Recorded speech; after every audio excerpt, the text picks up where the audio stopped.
Tajuk kita pagi ini mengelakkan fitnah wanita akhir zaman. Saya ringkaskan pada 7 fitnah. Kenapa 7, Ustaz?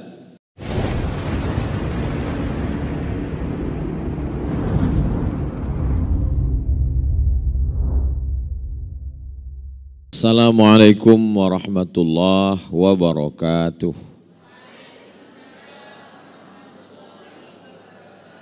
Alhamdulillah wassalatu wassalamu ala Rasulillah wa ala alihi wa sahbihi wa man tabi'ahu wa mawalah. Subhanaka la ilma lana illa ma 'allamtana innaka antal alimul hakim. Rabbi shrah li sadri wa yassir li amri wahlul 'uqdatam min lisani yafqahu qawli. Ciri daripada masyarakat Melayu dalam berbahasa adalah berpantun. Boleh saya berpantun? Kalau tuan ke Bandar Seri Begawan, belikan saya 1 tembikar. Ustazah Fatimah membaca Al-Quran, hati saya pula yang berdebar-debar. Saya belum pernah lagi kalau buat tazkirah pengajian beliau baca Quran, belum pernah. Baru sekali linah di Brunei Darussalam. Biasa kalau dia ada tahsin, ada tajwid, dia punya program sendiri. Saya punya program sendiri. Hari ini Masya Allah saya dimaklumkan oleh Puan Khadijah. Saya tanya tadi di jalan, kita dengan siapa kajian ini? Kata beliau, kita akan jumpa dengan semua perempuan-perempuan di Brunei Darussalam.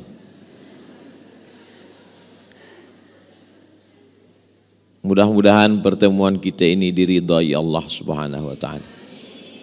Jadi kami yang lelaki hari ini adalah kaum minoriti di tengah perempuan yang solihah-solihah. Yang pertama kali masuk Islam itu lelaki atau perempuan?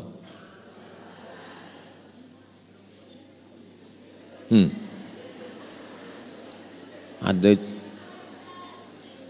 Yang pertama, Nabi SAW dapat wahyu. Iqra' bismi rabbikal ladzi khalaqa khalaqal insana min 'alaqin iqra' wa rabbukal akramul ladzi 'allama bil qalami 'allamal insana ma lam ya'lam. Selepas itu dia balik. Dia menggeletar sejuk, diselimuti oleh Khadijah. Dan Khadijah membawa Nabi Muhammad SAW kepada seorang lelaki saudara dia namanya Waraqah bin Naufal. Kata Waraqah, yang turun itu adalah malaikat Jibril yang dulu pernah turun kepada Ibrahim, yang pernah turun kepada Musa, yang pernah turun kepada Isa, dan sekarang dia turun kepada Nabi Muhammad SAW. Maka yang pertama kali percaya itu adalah Khadijah. Khadijah itu lelaki apa perempuan? Perempuan. Abu Bakar Siddiq selepas itu. Yang pertama kali beriman kepada Allah, yang Rasulnya adalah Nabi Muhammad SAW adalah perempuan. Yang pertama kali masuk surga lelaki atau perempuan? Nampaknya perempuan ini menjawab perempuan semua. Waktu Nabi SAW masuk ke dalam surga, Nabi memandang ke belakang. Nabi tengok di belakang itu seorang perempuan. Nabi bertanya, kenapa kamu masuk surga? Perempuan itu menjawab, saya membesarkan anak-anak yatim. Kematian suami, dia jaga dirinya, dia jaga harkat martabat kemuliaannya, dan dia jaga anak-anaknya. Maka dia masuk surga di belakang Rasulullah sallallahu alaihi wasallam. Surga di bawah tapak kaki. Belum ada lagi hadis surga di bawah tapak kaki ustaz. Tak ada. Ada seorang lelaki datang menjumpai Nabi Muhammad SAW. Saya nak ikut perang jihad supaya saya mati fisabilillah masuk surga. Kata Nabi, alaka min ummin, ibu engkau masih hidup? Kata dia, ada. Kata Nabi, ilzam rijlaiha fathammal jannah. Kau jaga kedua kakinya, maka engkau akan masuk surga. Menjaga kakinya saja masuk surga, apalagi memuliakan kepalanya. Begitulah perempuan. Makanya ada satu kalimah hikmah, bukan hadis Nabi, an-nisa imadul bilad. Perempuan itu adalah tiang negeri. Idza salahat salahatil bilad. Kalau perempuannya baik, negeri menjadi baik. Wa idza fasadat, kalau perempuan rosak, fasadatil bilad, maka negeri pun menjadi baik.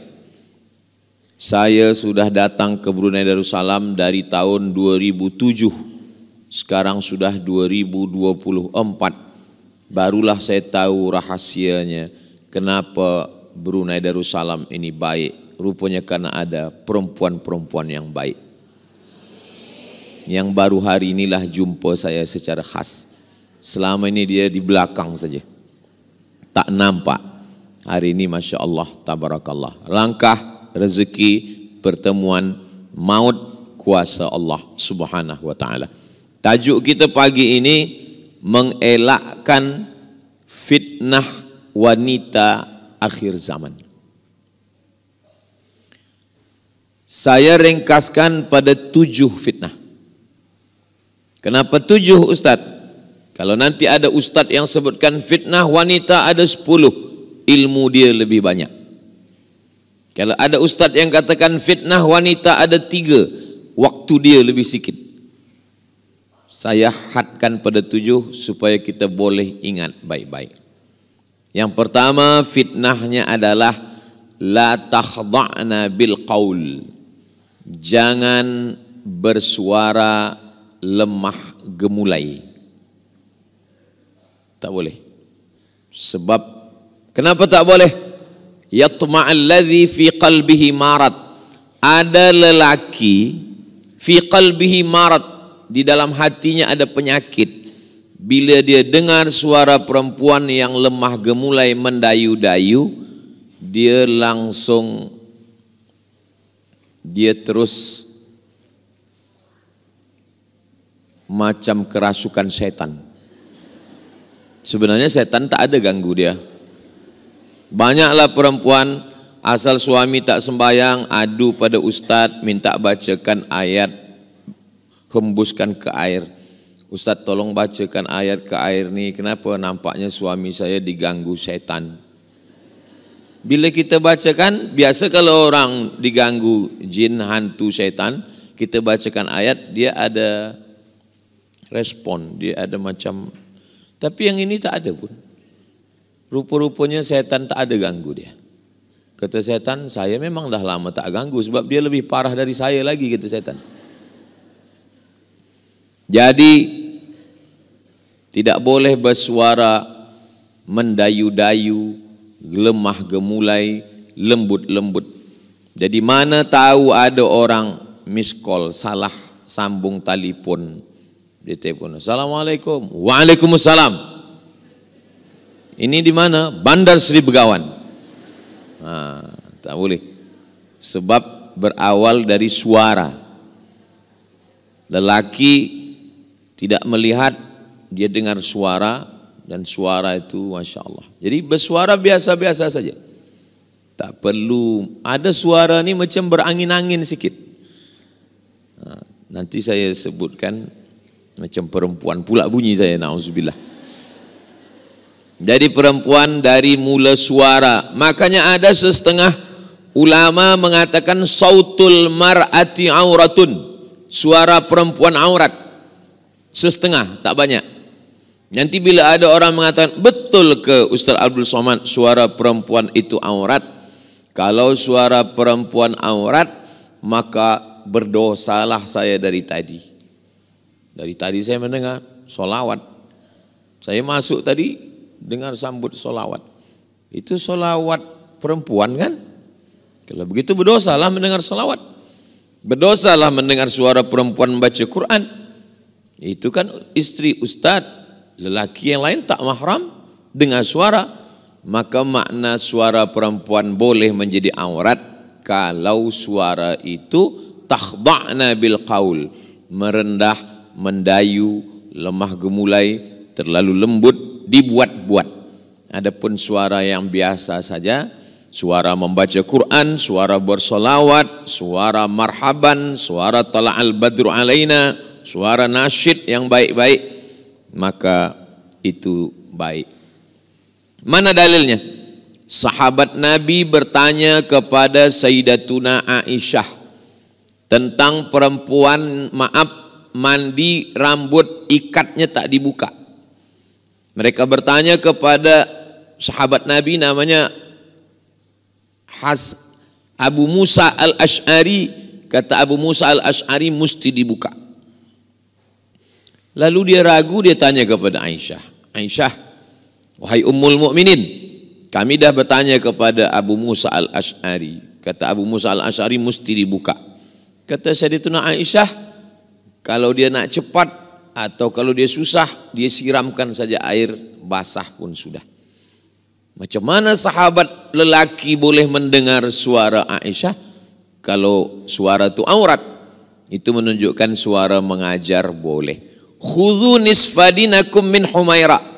Ambil setengah agama Islam ini dari Humaira, dari perempuan yang kulitnya putih kemerahan kena cahaya matahari, Aisyah. Setengah agama ini diambil daripada Aisyah. Macam mana riwayat tentang Nabi wudu, macam mana Nabi mandi, macam mana Nabi dalam bilik, macam mana Nabi dalam rumah, itu riwayatnya daripada Sayyidatuna Aisyah. Macam mana dia meriwayatkan hadis kalau suara dia tak terdengar. Ini menunjukkan bahwa suara jalan tengah. Yang kiri mengatakan suara boleh sama sekali, yang kanan mengatakan suara tak boleh sama sekali. Wa kadzalika ja'alnakum ummatan wasata, yang pertengahan, suara ada yang boleh, ada yang tak boleh. Suara yang halal, suara mengajak kepada amar ma'ruf nahi mungkar. Adakah ustazah di Mesir itu? Ada ahli tafsir namanya Profesor Dr. Ustazah Syekhah Aisyah binti Syati. Lalu kemudian Raja Maghribi namanya Muhammad Al-Khamis menjemput beliau dari Kaherah untuk mengajar di universiti tertua di dunia namanya Qarawiyyin University. Mengajar di sana. Lalu kemudian Syekhah Aisyah binti Syati punya murid namanya Syekh Muhammad Rawandi. Itulah yang mengajar kami di Darul Hadis Maghribi. Lalu kemudian Syekh Rawandi punya murid namanya Dr. Faridah Zamru, perempuan pensyarah yang mengajar saya di Darul Hadis Institute di Maroko Maghribi. Maknanya perempuan ada mengajar, mensyarah di kelas. Jadi saya ingin jelaskan bahwa suara perempuan, al-mu'minun laki-laki, wal mu'minat perempuan, ba'duhum awliya'u ba'd, mereka saling tolong menolong. Ya'muruna bil ma'ruf, mengajak kepada yang baik, wa yanhauna 'anil munkar, melarang daripada perbuatan yang mungkar. Sekarang na'udzubillah, fitnah akhir zaman ini luar biasa. Suara perempuan, lagunya biasa saja, tapi suaranya luar biasa. Maka kalau suara itu mengingatkan pada kematian, suara yang mengingatkan kepada Nabi, suara membaca Quran. Di tempat saya banyak qari'ah perempuan. Di antaranya Johan Musabaqah Tilawatil Quran. Namanya qari'ah Maria Ulfah. Boleh tengok di YouTube. Tapi bila saya ke Mesir, tak ada qari'ah perempuan. Saya heran. Lepas tu saya tanyalah sahabat saya yang orang Mesir, namanya Mukmin. Mukmin, ya. Tempat saya ada qari'ah perempuan. Kenapa di sini tak ada qari'ah perempuan? Kata Mukmin, tempat engkau bila ada qari'ah perempuan, orang dengar suaranya. Tempat kami bila ada qari'ah perempuan, orang tak dengar suaranya, tengok mukanya. Jadi lain tempat, lain adat, lain lubuk, lain lain padang, lain belalang, lain lubuk, lain ikannya. Nah, itulah mengapa di Arab jarang qari'ah perempuan. Sebab apa? Sebab mungkin adat istiadat, sebab kebiasaan. Tapi hukum asalnya suara perempuan itu al-aslu fil asya al-ibahah. Hukum asalnya boleh, halal. Bila dia menjadi haram, kalau menyebabkan perbuatan maksiat. Bila dia menjadi haram, kalau memancing nafsu syaitan dan kepada yang buruk. Dalil pengambilan hukum dalam Islam ini ada 10. Quran, hadis, ijma', qiyas, syar'u man qablana, sadduz zara'i, qaulus sahabi, istihsan, istishaf, urf. Salah satu dari yang 10 ini adalah sadduz zari'ah. Sadduz zari'ah menutup celah, menutup lubang.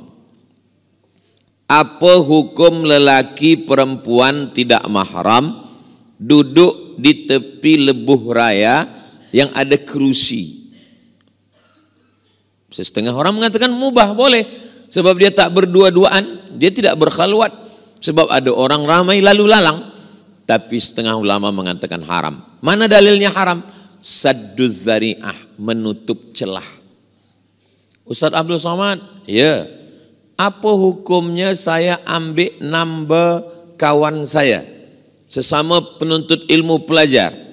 Dia belajar, saya belajar. Saya ambil number dia. Dia perempuan, saya lelaki. Kata saya haram. Mana dalilnya? Dalilnya sadduz zari'ah. Berawal dari ambil number, lama-lama say hello, lama-lama dan seterusnya. Maka menutupnya itu lebih baik daripada membuka. Oh, jadi kalau kami ambil tak boleh? Tak boleh, haram. Ustaz, kenapa boleh? Sebab ada istri saya tengok.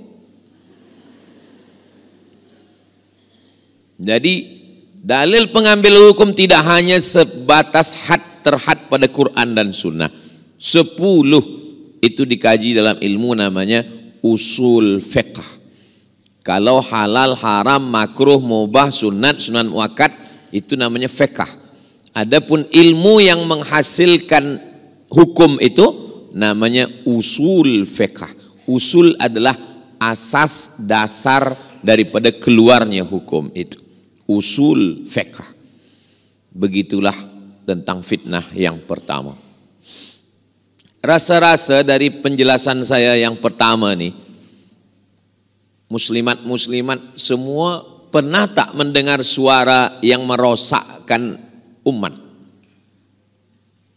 Rasa-rasanya yang saya cakapkan ini ada tak terjadi zaman sekarang?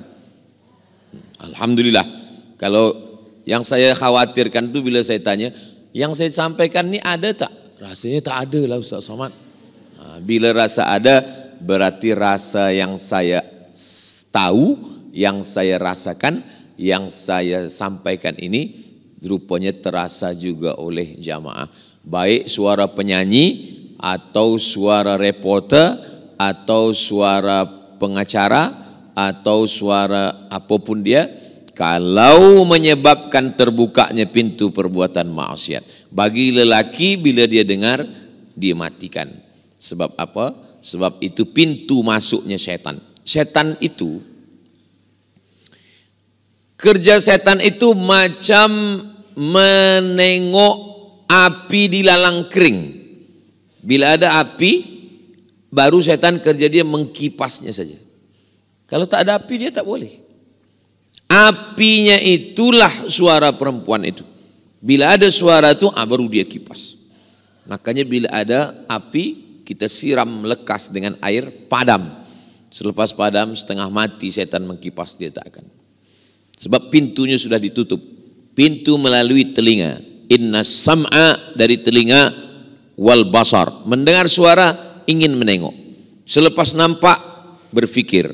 Inna sam'a, pendengaran, wal basar, pandangan, wal fuad, hati dan pikiran. Dari telinga masuk ke mata, masuk ke hati, masuk ke pikiran, digerakkanlah kepada kaki, tangan, lisan, maaf, kemaluan semuanya.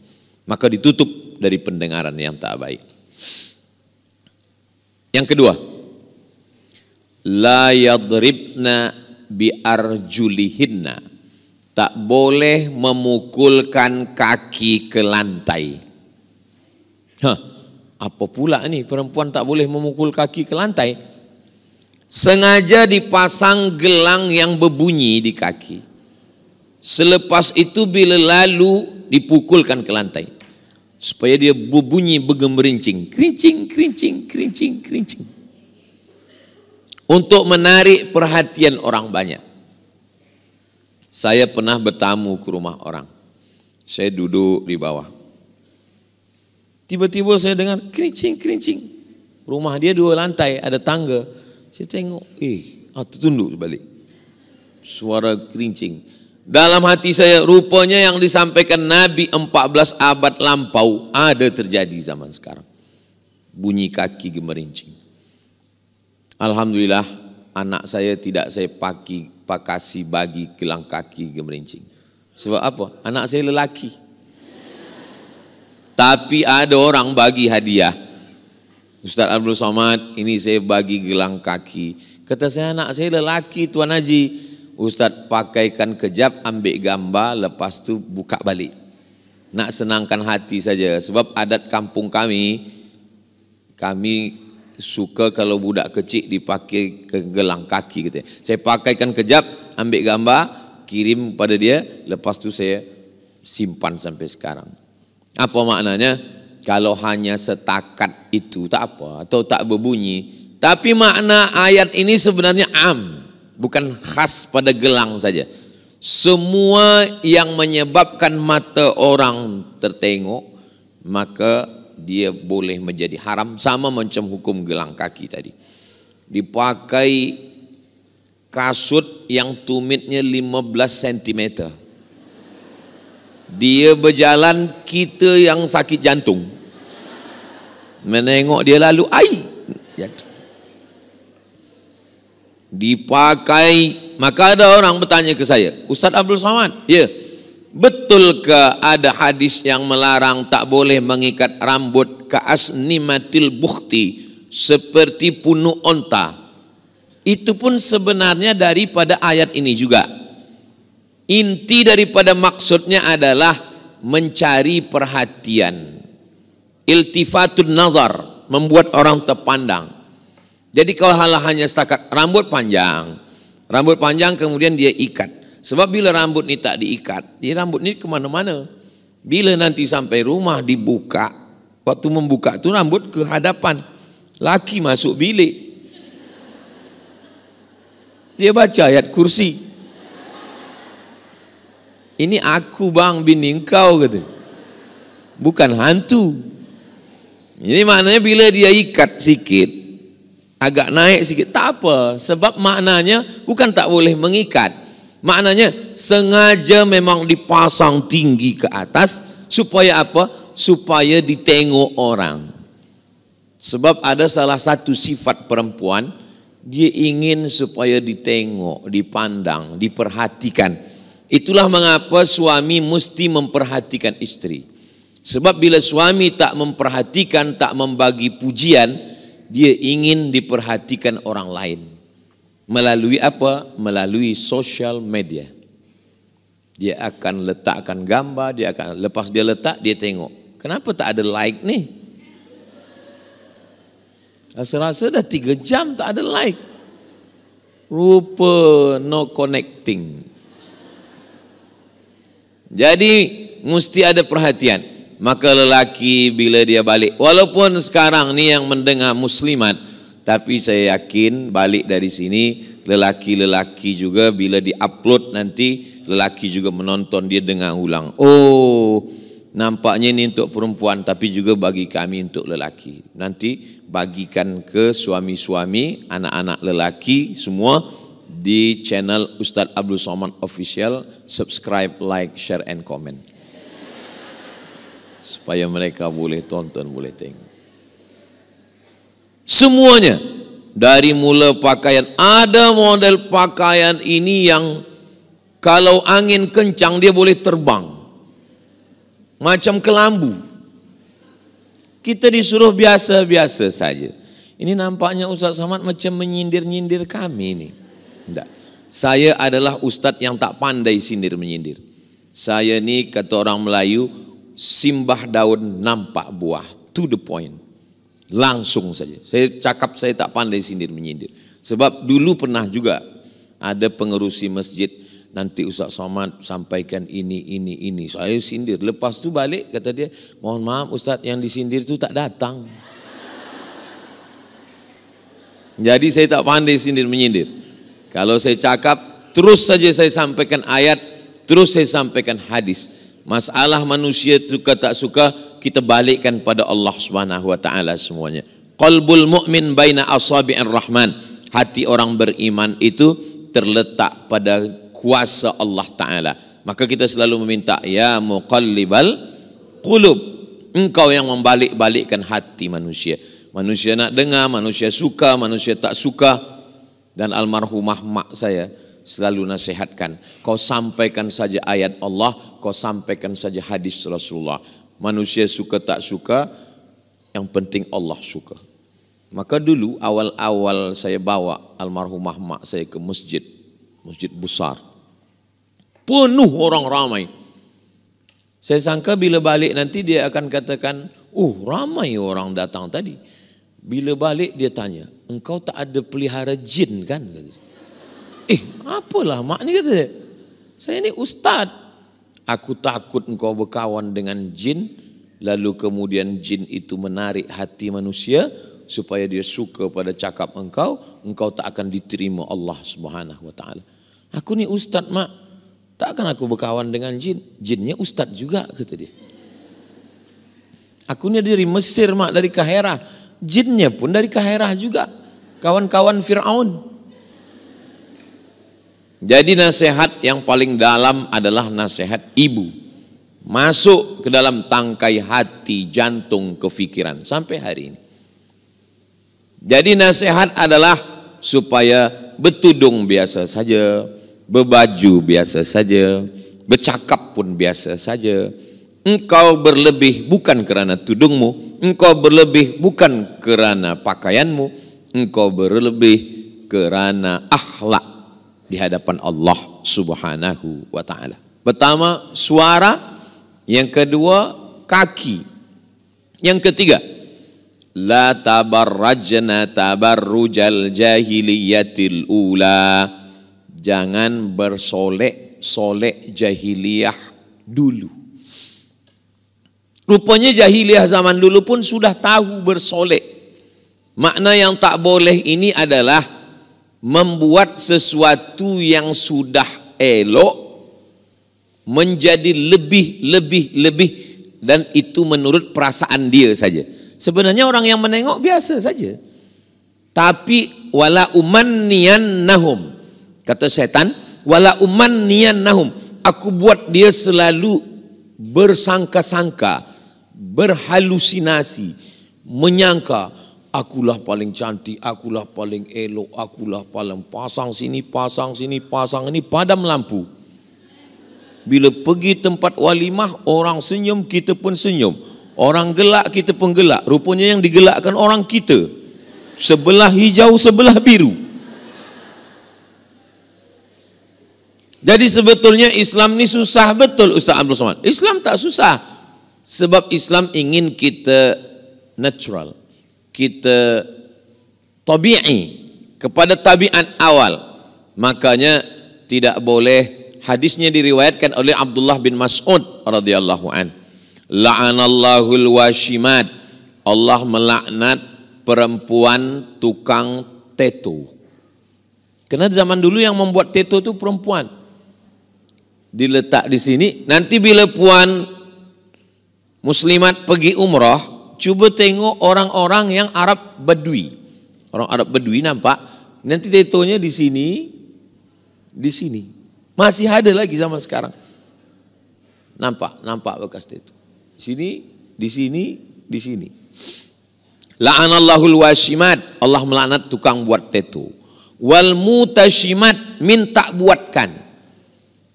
Wal mutanammisat, mencabut. Ini apa nama? Alis. Mencabut.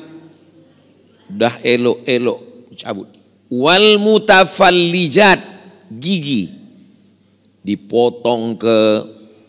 Wal mughayyirat, merubah lil husni, merubah yang dah elok menjadi merasa lebih. Adapun yang maaf memang kurang, nauzubillah, lahirnya kurang, entah bentuk gigi apa kurang, dia senyum kita pengsan, itu boleh, dia buat operation pada doktor. Sebab ini tidak normal, tidak tabi'i, tidak seperti nature, maka dia boleh balikkan kepada bentuk semula, boleh. Bentuk tumbuh rambut, atau alis ni sebelah tumbuh sebelah tidak, kemudian pergi ke Turki, Istanbul untuk menanam rambut ni, boleh ditanam, itu boleh, sebab balik kepada bentuk normal. Sebab bila dia pertahankan macam itu, orang pula berbisik-bisik, tertanya-tanya, kenapa hilang? Entahlah, kena sambar petir, kata dia. Adapun yang sudah elok, bila manusia merubah sekali, kata setan, ubah 2 kali. Pertama ubah ini, setelah itu ubah ini. Kata setan, ini kurang panjang, kuncupkan sikit. Nanti buatkan lesung pipit sini. Sudah ada sini, buatkan sini, buatkan sini. Saya macam-macam. Ini. Na'udzubillah. Semua. Padahal sebenarnya itu dia saja dalam pikirannya merasa. Karena bisikan setan. Sebetulnya kita yang menengok biasa saja. Orang yang sudah berpuluh kali operation, bila kita tengok, muka orang sama semua. Muka yang buatan manusia itu sama. Saya bila bercakap macam ini, baik muslimat yang ada di masjid, salihin, maupun yang mendengar melalui streaming atau yang nanti melalui channel, kunci mendengar tazkirah Ustaz Abdul Somad dan ustaz-ustaz lain satu saja, jangan tersinggung. Beberapa jamaah mendengar tersinggung, balik meninggal. Sebab kita nak belajar. Saya tak tahu. Bila saya tazkirah ke masjid, tidak ada boleh orang membisik-bisikkan sesuatu ke saya, dan saya tidak mahu.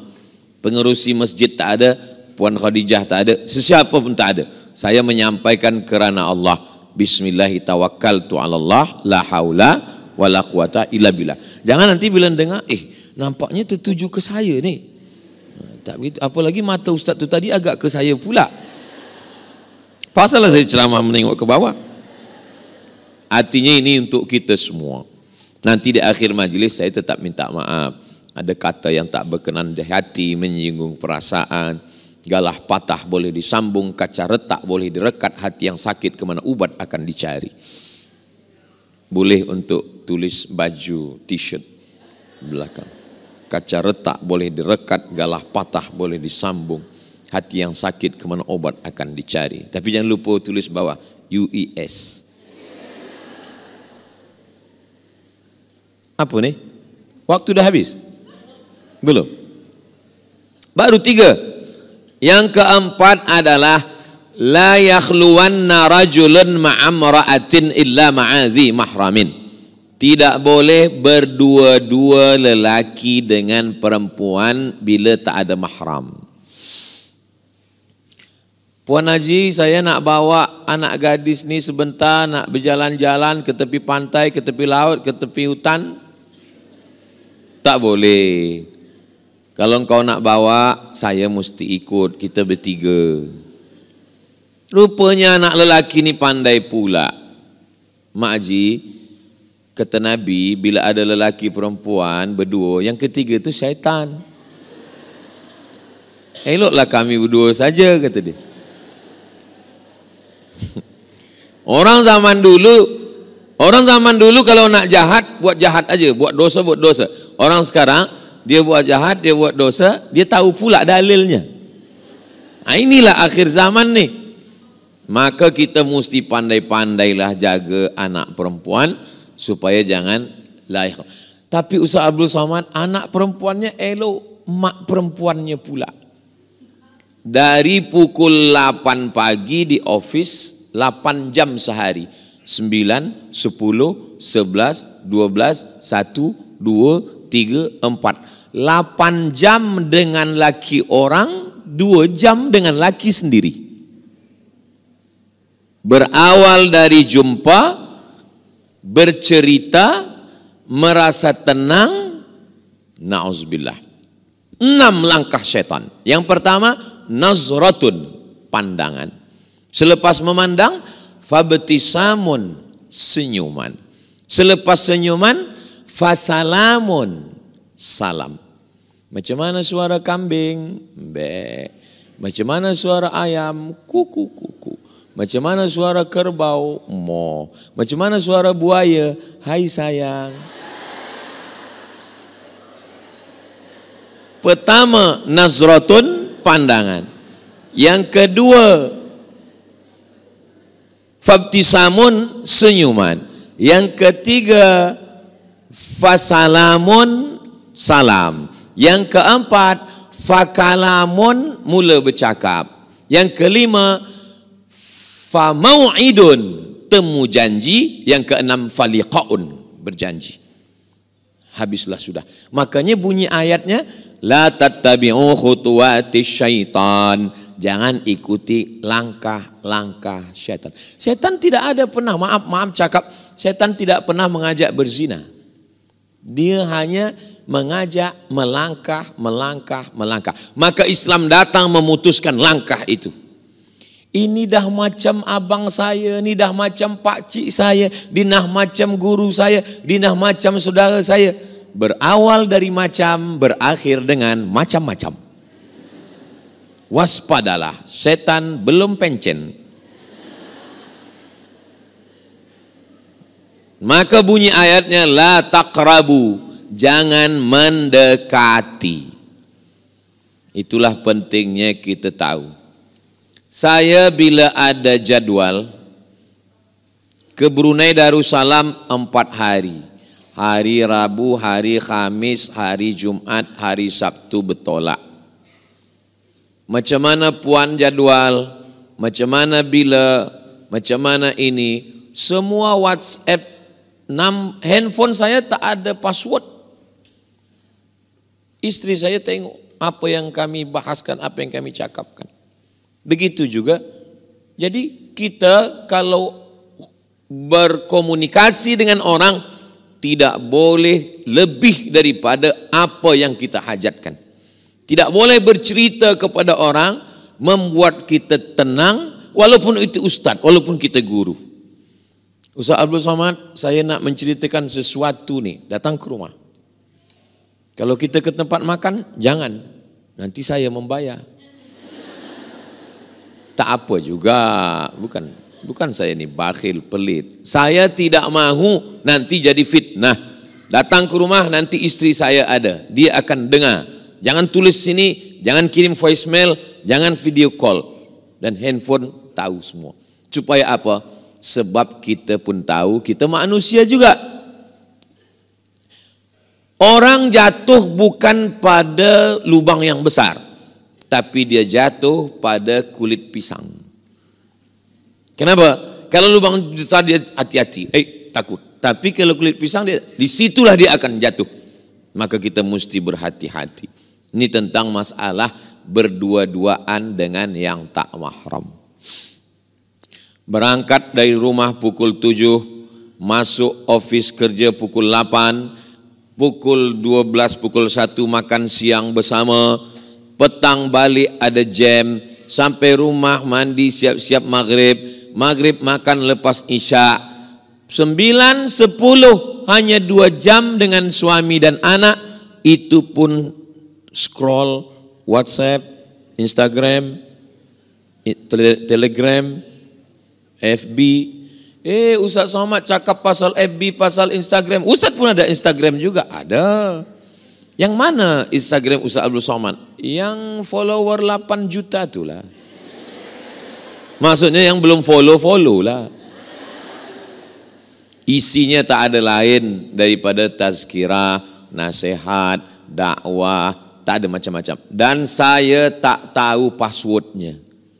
Sebab yang isikan semua admin. Jadi saya ambil gambar, saya bagi tahu admin. Awak masukkan ini, awak tuliskan ini, awak ini. Ini jangan, ini jangan. Saya tak tahu. Kenapa Ustaz tak tahu? Sebab bila saya tahu, nanti saya baca komen, saya balas balik. Halakam ru'un lam ya'rif qadrahu. Celaka orang yang tak tahu siapa dirinya. Saya yang paling tahu diri saya, kelemahan saya. Nanti bila saya buka macam-macam komen, saya tengok orang kirim message macam-macam, maka saya serahkan pada orang lain. Inilah yang membuat saya tak katakan saya selamat, tidak. Selamat kita tu nanti bila kita mati dalam keadaan husnul khatimah. Hidup masih panjang lagi. Kita tak tahu, maka kita selalu berhati. Ini sekarang dalam watawasau bil haq watawasau bis sabr. Berikutnya yang kelima. Yang kelima adalah la tusafiranna mar'atun illa ma'azi mahramin. Jangan musafir bersama yang tak mahram. Lepas saya khutbah Jumat, turun daripada mimbar, datanglah seorang lelaki hendak mencium kaki saya. Saya tarik, dia tegak balik. Badan dia tegap. Dia menangis. Ustaz, saya cakap menangisnya tunda dulu. Saya nak ba'diyah Jumat. Dia tundalah, macam mana menahan air mata saya tak tahu. Lepas ba'diyah Jumat, apa masalahnya? Saya hantar isteri saya ke airport. Dia nak pergi keluar, nak kerja dengan bos. Saya katakan pada bos, bos tolong tengok dan jaga isteri saya ni. Kata bos saya akan jaga. Rupanya betul-betul dia jaga, Ustaz.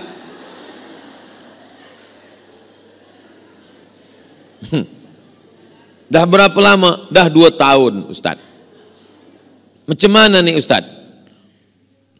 Putuskan daripada office dia, awak pindahkan tempat lain, awak pegang handphone dia, putuskan kontak, jaga.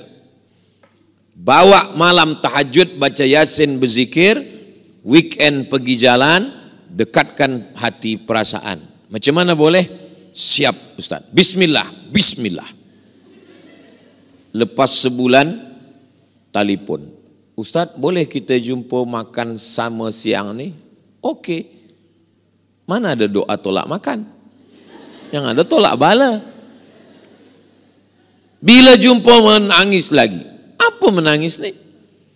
Hati saya tak boleh menerima, Ustaz. Rupanya lelaki setegap apapun badannya, dia tak boleh menerima perempuan yang pernah melakukan kesalahan. Itu yang dapat saya fahami. Mulutnya berkata sanggup.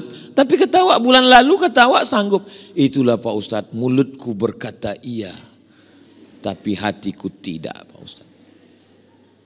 Pikir dulu pendapatan, sesal kemudian tiada gunanya. Maka pikir elok-elok.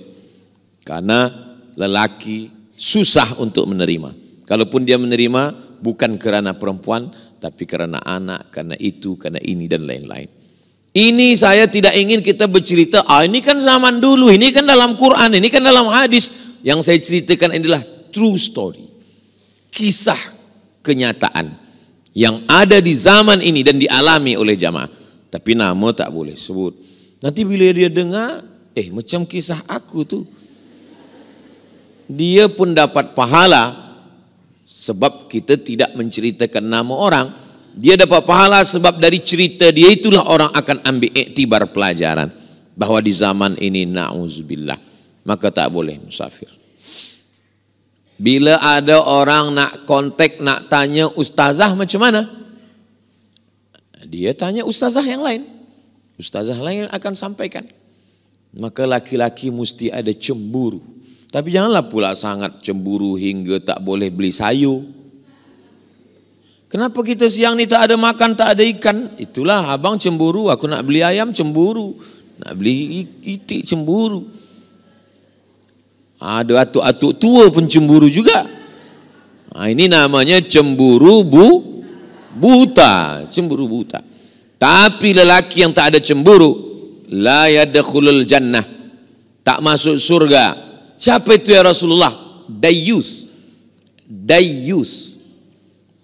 Jangan bagi nama anak Dayyus. Apa makna Dayyus? Allazi la yagharu ala maharimihi, tak ada rasa cemburu. Nauzubillah. Salah satu sebab kenapa orang Islam tak boleh makan khinzir, sebab dia salah satu haiwan yang tak ada cemburu. Beza dengan ayam. Ayam jantan berdua berkelahi sampai tetes darah penghabisan. Apalagi ayam kampung. Apalagi ayam hutan. Kata ayam, lebih baik putih tulang daripada putih mata. Ayam tak ada cakap macam itu, kata saya. Tambahan sikit dari saya. Ayam begitu, tapi khinzir tidak. Dia tak ada cemburu. Maka makanan yang kita makan, kenapa tak boleh makan betaring? Kenapa tak boleh makan bekuku? Sebab dia buas. Maka makanan akan masuk sifatnya ke dalam badan kita. Jaga makanan kita. Sebab makanan itu mempengaruhi cara kita berpikir. Makanan berubah menjadi darah. Darah semangkuk makanan berubah menjadi setetes darah masuk ke dalam jantung. Dari jantung naik ke otak. Yang merenung jantung, yang berpikir otak. Darahnya darah daripada yang haram berpengaruh kepada fikiran kita. Itulah kenapa kita tak boleh makan yang haram-haram. Kulu, makanlah min thayyibat, yang baik-baik. Yang keenam, waqarna fi buyutikunna, hendaklah perempuan itu duduk di rumah. Hukum asalnya perempuan hanya duduk di rumah. Yang mengantati bila tamu datang lelaki. Belum pernah sekalipun istri saya mengantar makanan, kue, nasi ke tamu. Bila tamu menengok, nanti saya cemburu. Tidak ada gambar kami di tempat bilik tamu. Nanti bila tamu tengok, cemburu. Ustaz ni cemburu buta jugalah. Apa maknanya? Untuk kita jaga. Perempuan, kalau kami pakai hijab boleh, tak masalah. Dulu sebelum taubat, sebelum hijrah, gambar muda-muda lagi dipasang, orang tengok, ini siapa? Bini kau. Dia dulu cantik juga ya. Ada hati manusia. Hati ini kita jaga. Maka jagalah hati.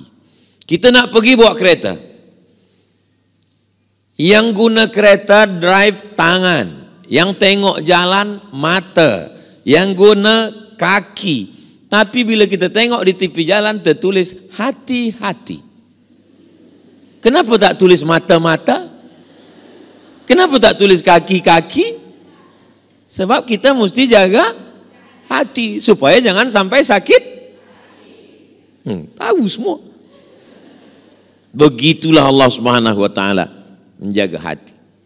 Jadi kalau hati kita, saya pagi ini boleh menyampaikan selesa karena yang menyampaikan dengan yang menerima hatinya sama-sama terbuka. Tanyalah pada ustazah, ustadz yang biasa bagi tazkirah, macam mana rasanya menyampaikan kajian pada orang yang hatinya tertutup. Susah kita. Pernahkah ustadz mengalami macam itu? Ya, berat, rasanya payah nak bercakap. Bila tu ustadz? Tazkirah sebelum buka puasa. Saya tidak mahu diminta bagi tazkirah sebelum buka puasa. Sebab apa? Orang hati tertutup, mata tertutup. Ustaz Abdul Samad, ya, bolehkah datang ke majlis kami? Apa program kita? Tazkirah sebelum buka puasa? Tak. Saya dah mengalami beberapa kali. Kejap tengok jam, kejap tengok. Mungkin dia tengok muka saya macam ayam goreng. Alhamdulillah, akhirnya penderitaan pun berakhir. Terdengar juga suara azan. Allahu Akbar, Allah. Demikianlah tazkirah yang singkat ini Mudah-mudahan bermanfaat. Tak lama datang AJK, Ustaz Abdul Somad, mohon maaf. Kenapa? Itu tadi azan radio dari Jakarta, bukan di Riau Sumatera. Belum lagi 10 minit lagi baru azan. Lepas buka puasa barulah saya sampaikan. Saya rasanya tadi menyampaikan tazkirah lama betul lah pada tuan-tuan. Kata jamaah yang mendengar, kami yang mendengar lebih lama lagi Ustaz. Tadi saya mula bagi tazkirah ni pukul 9, sekarang dah pukul 10. 1 jam saya bercakap, mengalir begitu saja. Ini menunjukkan muslimat ni hatinya terbuka kerana Allah Subhanahu Wa Taala. Iya ke? Kadang kita saja merasa. Tapi baru 6 saya sampaikan. Oh kalau begitu tak boleh ke kami bekerja Ustaz? Kami kerja di office, kami mencari nafkah. Ada seorang perempuan namanya Asma. Asma keluar rumah mencari makanan unta dan kambing. Manakala Nabi menengok, Nabi tolong dia, Nabi bawakan sampai balik ke rumah. Asma ini anak Abu Bakar Siddiq, saudara Aisyah. Itu dalil perempuan boleh bekerja, bukan tak boleh. Untung saya tak terlupa menjelaskan ni. Kalau saya lupa, semua resign esok. Semua keluar office. Datuk Mufti dan Menteri Agama Pihin mungkin akan telefon. Ustaz Abdul Somad jangan datang Brunei lagi sebab semua perempuan dah keluar office. Sebab tazkirah semalam. Lupa Ustaz bagi tahu. Maksudnya kalau dia cukup syarat boleh. Cukup syarat apa? Dia PhD, dia master, dia BA, dia punya ilmu, dia menutup aurat, dia menjaga diri, dia izin suami. Perempuan yang melangkahkan kaki selangkah dari rumah, tidak izin suami, dari mula langkah pertama sampai dia balik, laknat daripada malaikat. Laknat artinya ba'idun anir rahmah, jauh daripada rahmat Allah. Abang, izinkan saya nak bekerja ni, saya ada peluang. Kalau abang izin ya, awas kalau tidak. Tak boleh. Jadi izin ialah. Suami itu membagi izin ada 2 kemungkinan. Pertama kerana dia sayang, kedua kerana dia takut. Beza-beza tipis antara sayang dan takut. Macam mana Ustaz? Cuba nanti puan balik ke rumah, tengok suami itu elok-elok. Tengok, abang ni macam yang takut ke yang sayang? Ada seorang lelaki manakala saya makan di rumah dia bagi tazkirah, dia tanya, Ustaz ada yang saya nak tanya. Tapi suara dia kecil saja. Apa masalah? Apa hukumnya suami takut pada isteri? Saya pun jawab pelan juga. Suami yang takut pada isteri, dia tak kena azab kubur. Kenapa tak kena azab kubur Ustaz? Sebab kata malaikat, yang ini tak usah kita azab. Sebab dia dah terlampau azab di dunia.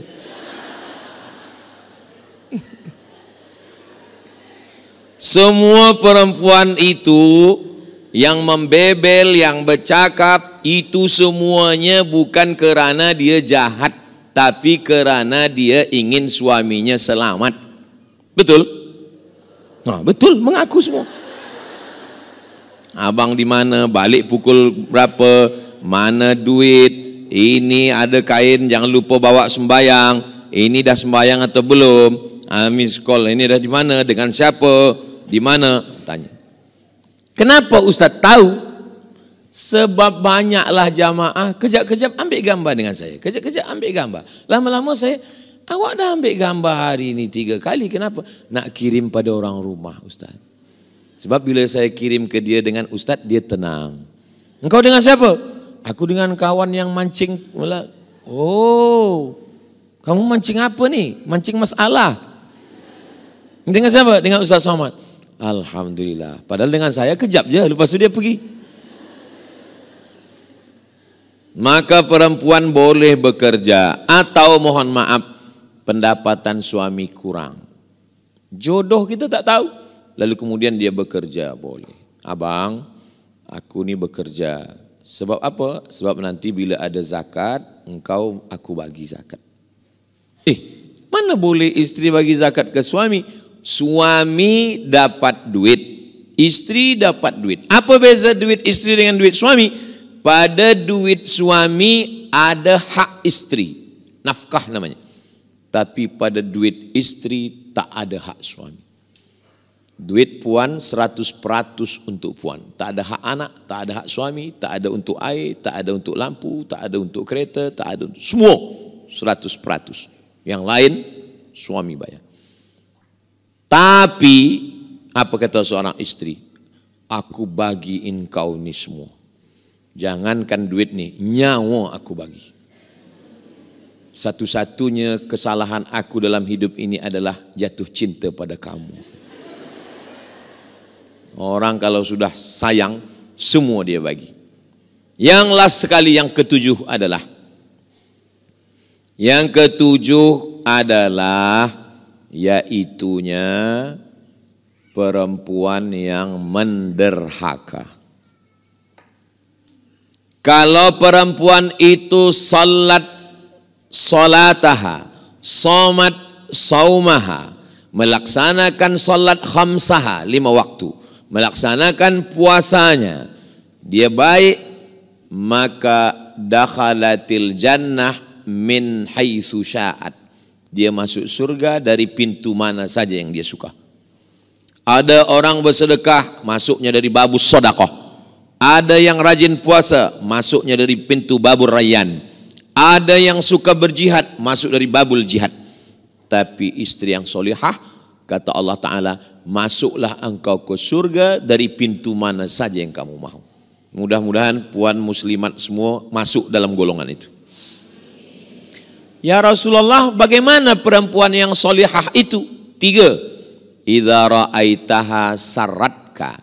Kalau kau tengok dia, senang hatimu. Kalau kau tengok dia, senang hati. Maka berusahalah untuk menyenangkan. Kalaupun bersolek, bersoleklah untuk suami. Ustaz, boleh ke rambut saya celup 3 color? Yang tengok siapa? Yang tengok suami saya. Boleh. Tapi banyak orang sekarang bila dia bersolek, ditengok laki orang. Bila dengan laki dia sendiri, tak usahlah kita sebutkan. Maka kemudian, idza amartaha ata'atka. Kalau engkau perintah dia patuh dan taat. Wa idza ghibta anha, kalau engkau pergi, hafizat, dia jaga harta engkau, anak engkau dia jaga. Senang mata engkau menengok, patuh engkau perintah, dan bila engkau pergi, anak dan harta engkau dia jaga. Jangan sampai laki pergi, bila balik anak hilang, harta melayang. Balik 2 telinga anak hilang. Na'udzubillah. Itulah 7. Bila ada yang menyampaikan lebih, itu kelebihan ilmu pada tuan-tuan guru kita. 60 menit. Sesuai dengan yang tertulis di botol. Tapi botolnya kecil je. Kalau besar 600 ml. Ini memang kecil tapi 3. Ada soalan-soalan.